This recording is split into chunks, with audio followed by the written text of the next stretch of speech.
আসসালামু আলাইকুম, আপনাকে ধন্যবাদ।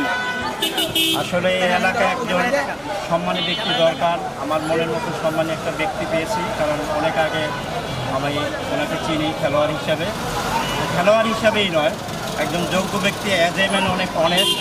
আমি ওনার সাথে কিছুদিন আগেও একটা মিটিং করেছি। মিটিং ছাড়াও উনি যোগ্য ব্যক্তি।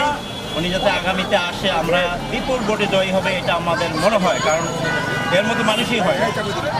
আমরা অতীতেও দেখেছি, বর্তমানেও দেখতেছি, এখন ওনার মতো লোকই আমাদের দরকার। আমাদের এই এলাকায় অনেক সমস্যা, আমাদের সোয়ারেজ লাইনগুলো একটু সমস্যা হচ্ছে, কারণ বৃষ্টি হলে একটু পানি জমে যায়। বিশেষ করে এই এলাকায় অনেক গ্যাসের সমস্যা হচ্ছে প্রতিদিনই। আর ফুটপাতের আমাদের ব্যবসা করতে অনেক সমস্যা হয়, কারণ ফুটপাতের লোকরা যাতে ব্যবসা করে খেতে পারে, আমরা এটা চাই। কারণ দেখা গেছে অনেক মানুষ, নতুন মানুষ এসে তারা ব্যবসা সুবিধা করতে পারে না, তাদের দিকে যাতে আমিনুল ভাই একটু খেয়াল রাখে, যাতে তারা ব্যবসা করে একটা পর্যায়ে চলে যেতে পারে। আপনার মনে কি মাদকের কি অবস্থা? মাদক কিছুটা কমছে, তো নির্বাচিত সরকার না হলে মাদক এখনও হইতেছে, নতুন করে খুন খারাপি হচ্ছে।